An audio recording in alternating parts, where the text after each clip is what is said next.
ինչ ակնկալիքներ ունեք, կարող եք ձեզ օրինակ ուղարկեն դատապարտեն ինչ-որ ազատազրկման։ Այդպեսին Չեմ ուզում այս պահին կանխատեսում անեմ, այն որ դատապարտվելու է միանշանակ, թե ինչ պատիժ կնշանակեն, կանխատեսում չեմ ուզում անեմ, բայց որ պատվերը կա, որ Վարդազարյանը պետք է դատապարտվի եւ նախագահ դատավորը նման վճիռ կայացնելու, դատական ակտ կայացնելու, համարյա թե չեմ կասկածում։ Կարծում եք, որ Վահե Դոլմազյանը որպես դատավոր այդ պատվերը կկատարի, եթե հավատանք ձեր ասացին, որ պատվեր կա։ Եթեով հարցը դուրս չեկավ, բայց դուք պնդում եք, որ պատվեր կա, այսպես ձևակերպեմ։ Հիմա այդ պատվերը կկատարի ըստ ձեր պնդման։ Կա եւ պնդում եմ, որ դատավոր Դոլմազյանը կկատարի պատվերը։ Ինչից ելնելով եք այդպես որոշել։ Տենց կանխատեսում ունեմ։ Հոգեպես պատրաստված եկել եք, որ ի վերջո երկարամյա փորձ ունեմ, մի քիչ էլ մարդկանց եմ ճանաչում,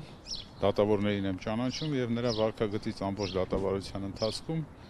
այդպես էր երևում։ Մի կարող է մի հայցել դատավոր Դոլմազյանը ձեր դեմ ներկայացնի, ասի ինձ պատվեր կատարելու մեջ եք մեղադրում, զպարտում եք, չգիտեմ։ Թող ներկայացնի։ Հոգեպես պատրաստված եկել եք, պարոն Վարդազարյան, որ գնալու եք նստեք, հա։ Իհարկե։ 2 տարի է, շատ չի։ Առավելագույն պատիժը 2 տարի է։ Դատախազն է 2 տարի պահանջ է։ Մի բանակի չափ է, էլի, կհաշվենք ծառայել է։ Իդեպ դուք անընդհատ պահանջում եք դատարանից, որ այստեղ հրավիրեն կամ գոնե բերման ենթարկեն ԱԱԾ տնօրենի տեղակալ Անդրանիկ Սիմոնյանին, որը ներգրաված է այս գործում, չէ, որպես վկա, այդպես էլ Անդրանիկ Սիմոնյանը չեկավ։ Չէ, խիստ անհրաժեշտ Անդրանիկ Սիմոնյանը չի կարող գալ դատարանը դա հարգելի է ճանաչել։ Դուք էլ կարող եք ծանրաբեռնված լինել։ Ինչ ասեմ։ Բայց եկել եք, չէ։ Այո։ Կբողոքարկեք։ Ինչ վճիռը։ Տեսնենք ինչ վճիռ է լինում, ինչ դատական ակտ է լինում։ Ըստ դրա կորոշենք էլ։ Բավականին լուրջ եւ որակյալ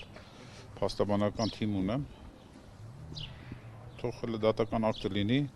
թղթային տարբերակը տրամադրեն։ Ընթերցողների համար որպեսզի պարզ լինի, նորից հիշեցնենք, թե ձեզ ինչու եմ մեղադրում, եթե կարճ ապա դատական իշխանության գործունեության մեջ խառնվելուն, հա, միջամտելու մեջ են ձեզ մեղադրում, կհիշեցնեք կոնկրետ։ Ինձ մեղադրում են այն բանի համար, իբրև թե ես զանգահարել եմ դատավոր Անդրանիկ Սիմոնյանին եւ ինչ որ մի գործով միջամտել եմ։ Ասում են հենց Անդրանիկ Սիմոնյանն է, այսպես ասած ժողովրդական լեզվով ասած գործ տվել ձեր դեմ, որ դուք իբր զանգել եք, հա։ Նու ժողովրդական լեզվով թե ոչ ժողովրդական լեզվով չգիտեմ, բայց Անդրանիկ Սիմոնյանը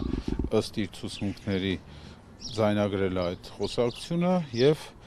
ներկայացրել է հատուկ քննչական ներկայացրել է դատախազությունը հատուկ քննչական ծառայություն, որից հետո նմանատիպ ցուցմունք է տվել, բայց քրեական գործի նյութերում չկա որևէ ապացույց այն մասին, թե այդ ձայնագրության մեջ Ռուբեն Վարդազարյանն է խոսում, թե ոչ։ Իսկ ինքը իրավունք ուներ ձեզ ձայնագրելու առանց ձեր իմացության, ապօրինի չի եղել այդ ձայնագրությունը։ Դատան արդյոք հիմք է ընդունել այդ ձայնագրությունը։ Եթե դատական ակտից կերևա, ես պնդում եմ, որ դա իմ ձայնը չի, ես չեմ, դա գեներացվել է արհեստական բանականության միջոցով, քանի որ չկա որևէ ապացույց այն մասին, որ այդ ձայնագրությունը մոնտաժված չէ, չկա ապացույց, որ դա իմ ձայնն է, չկա ապացույց եւ ապացույց կոչվածը դա փորձագետի եզրակացություն պետք է լինի, որ արհեստական բանականության միջոցով չի գեներացվել այդ ձայնագրությունը։ Եվ մի բան էլ մամուլում այդ օրերին գրվեց, որ Անդրանիկ Սիմոնյանի դատավորից ԱԱԾ տնօրենի տեղակալ դառնալու այդ առաջխաղացումը հենց դրա շնորհիվ եղավ, որ ձեր դեմ ցուցմունք տվեց։